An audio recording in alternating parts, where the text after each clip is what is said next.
वर्णिवेश रमणीय दर्शनम मंदहासरुचिराननां भुजं पूजितं सुरु नरोत्तमैर्मुदा धर्मनंदनमहं विचिन्तये।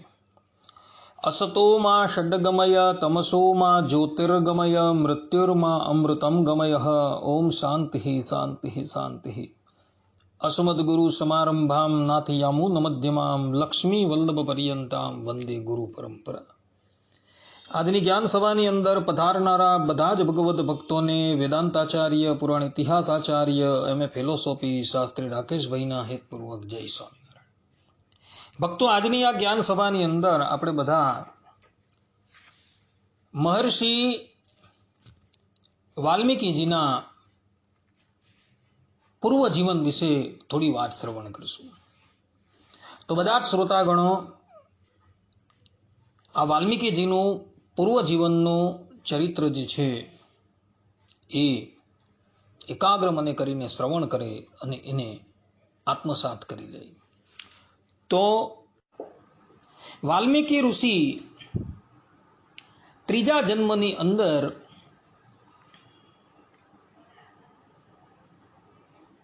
એક પવિત્ર બ્રાહ્મણ કુળની અંદર પ્રગટ થયા હતા। સાકલ નગરીની અંદર શ્રી વત્સ ગોત્રમાં એમનું પ્રાગટ્ય થયું હતું। વાલ્મીકીજીના પૂર્વ જન્મની કથા જે છે એ આનંદ રામાયણના સર્ગ 14 રાજ્યકાંડ ઉત્તરાર્ધની અંદર જોવા મળે છે। પૂર્વ કર્મને લઈને એમને તે વખતે અપાર સંપત્તિ પ્રાપ્ત થઈ હતી અને એમના લગ્ન જે છે એક બ્રાહ્મણ કન્યાની સાથે થયા હતા જેનું નામ હતું કાંતિમતી। એ રૂપ અને ગુણથી અદ્વિતીય હતી અને પોતાના પતિને જ એ ભગવાન માનતી હતી। આ બ્રાહ્મણની પાસે સંપત્તિ અત્યંત હતી, એને લઈને આ બ્રાહ્મણ એક વેશ્યાની અંદર આસક્ત થઈ ગયો અને વેશ્યા જે છે એ વેશ્યાને વેશ્યાલયમાંથી પોતાના ઘરમાં લાવીને એ રાખે છે। છતાં પણ એની પત્ની કાંતિમતી જે છે એ આ બ્રાહ્મણને એક શબ્દ બોલતી નથી અને પ્રેમપૂર્વક એ વેશ્યાની પણ સેવા કરે છે અને આ બ્રાહ્મણની પણ સેવા કરે છે। સેવા કરતા કરતા ઘણા વર્ષો વ્યતીત થઈ ગયા। એક સમય એવો આવ્યો કે પોતાના કરેલા કર્મને લઈને આ બ્રાહ્મણ જે છે એ ભગંદર રોગનો ભાગી થઈ ગયો। બ્રાહ્મણને રોગી જોયો એટલે પેલી વેશ્યા તો ત્યાંથી પલાયન થઈ ગઈ, પરંતુ કાંતિમતી જે છે એ પોતાના પતિની સેવા કરવા લાગી। એનો પતિ જે છે એ એને ઘણી કડવી વાતો કહે, એનું તાડન કરે, છતાં પણ આ કાંતિમતી જે છે એ બધું સહન કરતી હતી। એક સમયની વાત છે, આ બ્રાહ્મણ રોગથી અત્યંત પીડા પામતો હતો એટલે કાંતિમતી દોડતી દોડતી એક વૈદ્યની પાસે જાય છે અને એની પાસેથી ઔષધ લઈને આવે છે અને ઔષધ લઈને આવી જેવી એ ઔષધિ પોતાના સ્વામીના મુખમાં નાખવા તૈયાર થાય છે ત્યાં જ આ બ્રાહ્મણ જે છે એ પોતાના દાંત જે છે એ બીડી લે છે અને કાંતિમતીની આંગળી જે છે એ આ બ્રાહ્મણના મુખમાં આવી જાય છે અને અત્યંત જોર કરે છે અને કાંતિમતીની આંગળી જે છે એ કપાઈ જાય છે અને આ બ્રાહ્મણના ઉદરમાં જતી રહી છે।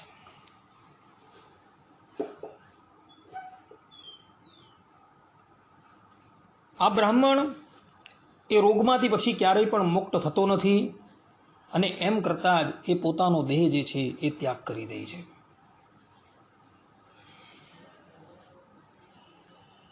બ્રાહ્મણ દેહ છોડીને જતો રહ્યો પરંતુ એણે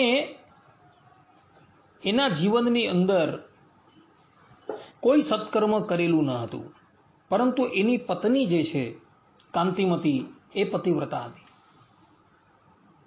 એક દિવસ દેવલ ઋષિ જ્યારે એના ઘરે અતિથિ તરીકે આવ્યા ત્યારે કાંતિમતીએ એમની ખૂબ સેવા કરી અને દેવલ ઋષિના ચરણ ધોઈ એનું જે જલ હતું એ જલ દ્વારા કાંતિમતીએ પોતાના પતિનો અભિષેક કરેલો અને એ દેવલ ઋષિના ચરણનું જે જલ જે છે એ આ બ્રાહ્મણના મુખની અંદર પધરાવેલું હતું. અને એ પુણ્યને લઈને આ બ્રાહ્મણની અસદગતિ થતી નથી અને બીજા જન્મની અંદર એ વ્યાગ એટલે કે શિકારીના દેહની અંદર પ્રગટ થાય છે. કાંતિમતી જે હતી એ પોતાના પતિ મૃત્યુ પામ્યા એટલે એની પછાડી એ સતી થઈ જાય છે અને એ ભગવાનના ધામની અંદર જતી રહી છે. એણે જીવનની અંદર ભગવાનનું ભજન કરેલું ન હતું, પણ એ પોતાના પતિને જ ભગવાન સમજતી હતી અને મન, વાણી અને કાયથી એની સેવા કરતી હોવાથી કાંતિમતી જે છે એ ભગવાનના ધામની અંદર જાય છે અને એના ભરતા જે છે એ વ્યાઘની યોનિને પ્રાપ્ત કરે છે.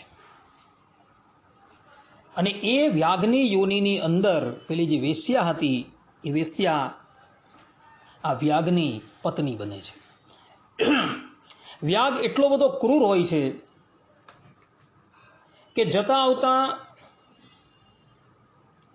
કેટલાય લોકોને લૂંટતો હોય છે, વનની અંદર રહેલા નિર્દોષ પ્રાણીઓનો શિકાર કરતો હોય છે. એક સમયની વાત છે, એ પંપા સરોવરની અંદર સ્નાન કરી એના તીર પર ઊભો રહ્યો હતો અને પોતાના શિકારની રાહ જોતો હતો. એવા જ સમયની અંદર એક શંખ નામના બ્રાહ્મણ જે છે એ ત્યાં આવે છે. મધ્યાહનનો સમય હોય છે, સૂર્યદેવ જે છે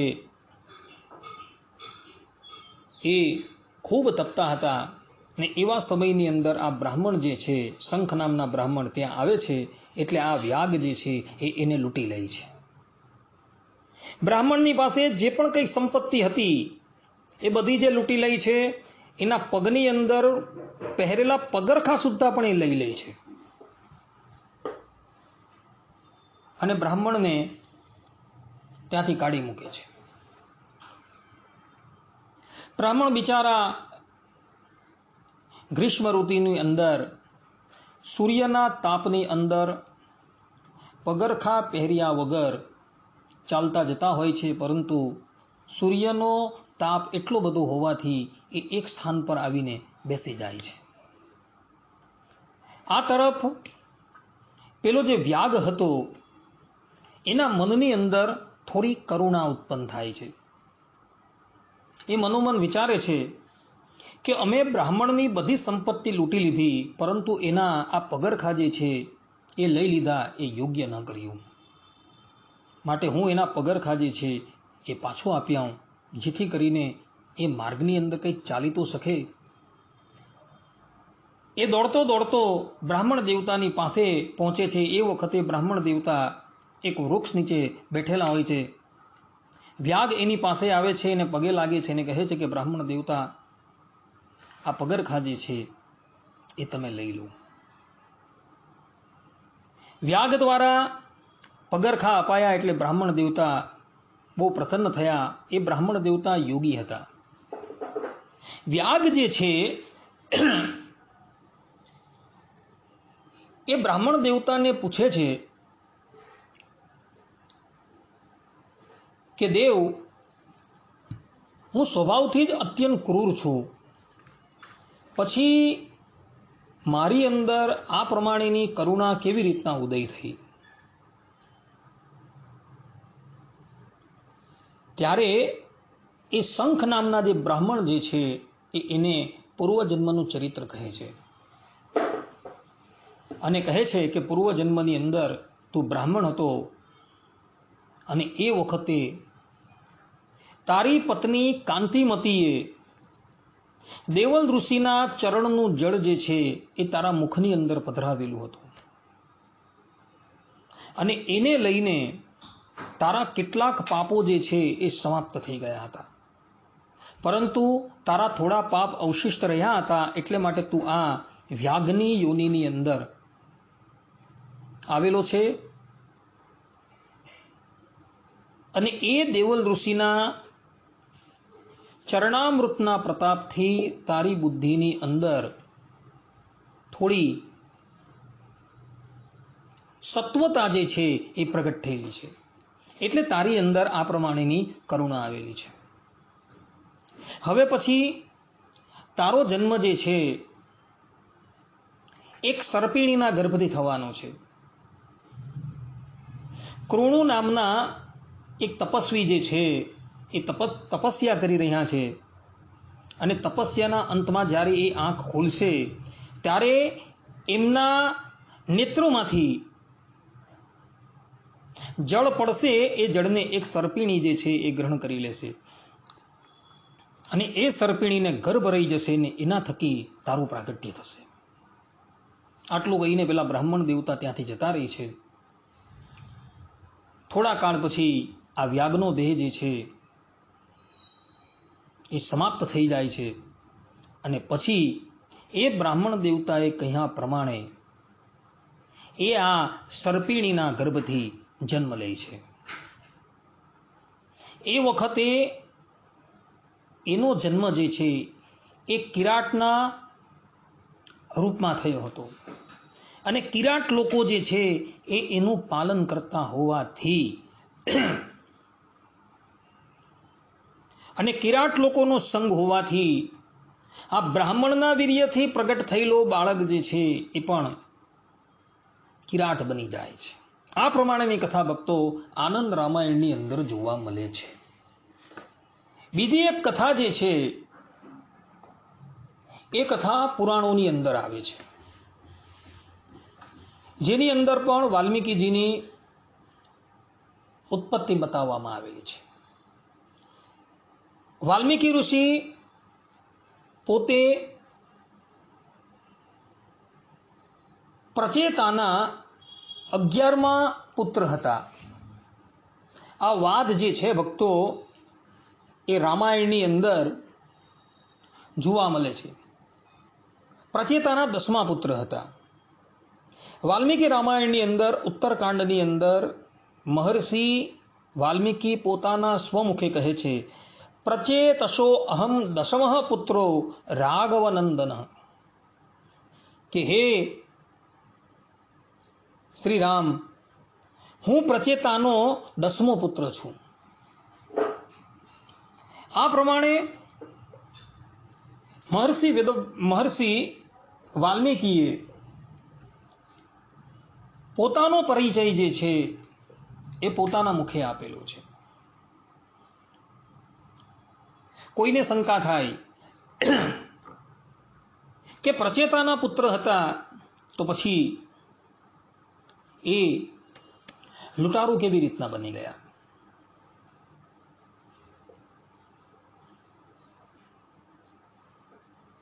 તો એ સંબંધની અંદર એક કથા આવે છે. અહીં મહર્ષિ વાલ્મીકીએ પોતાને પ્રચેતાના 10મા પુત્ર કહ્યા છે, એટલે પ્રચેતા તરીકે એ જગ્યાએ ભૃગુજીને લેવાના છે. રામાયણના ટીકાકારો પોતાની ટીકાની અંદર પ્રચેતાનો અર્થ મહર્ષિ ભૃગુ કરે છે, અને એ ભૃગુના એ 10મા પુત્ર તરીકે પ્રગટ થયા હતા. એક સમયની વાત છે, ભૃગુ ઋષિ અત્યંત ઘોર તપસ્યાની અંદર લીન હતા. ત્યારે ઇન્દ્રદેવને ફિકર થાય છે કે આ ભૃગુ ઋષિ જે છે એ મારું સ્થાન પડાવી લેશે. એટલે દેવરાજ ઇન્દ્ર જે છે એ ભૃગુ ઋષિની તપસ્યા ભંગ કરાવવાને અર્થે એક અપ્સરાને મોકલે છે.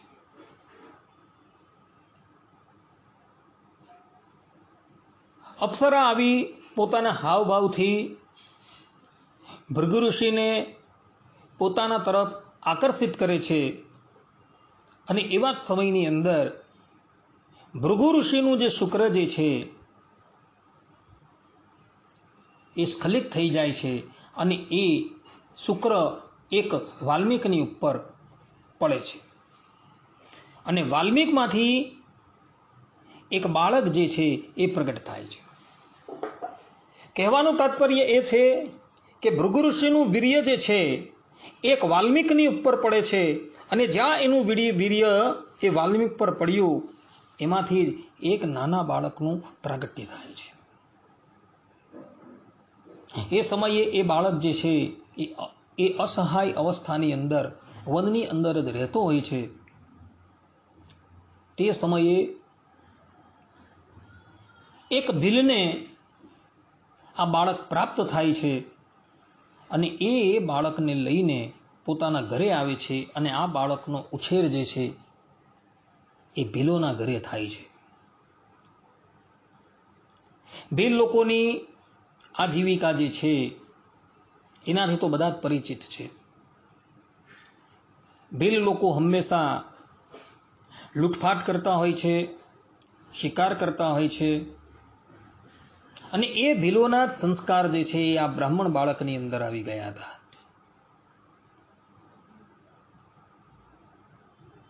એ ભીલોએ આ બાળકનું નામ જે છે એ રત્નાકર રાખેલું હતું.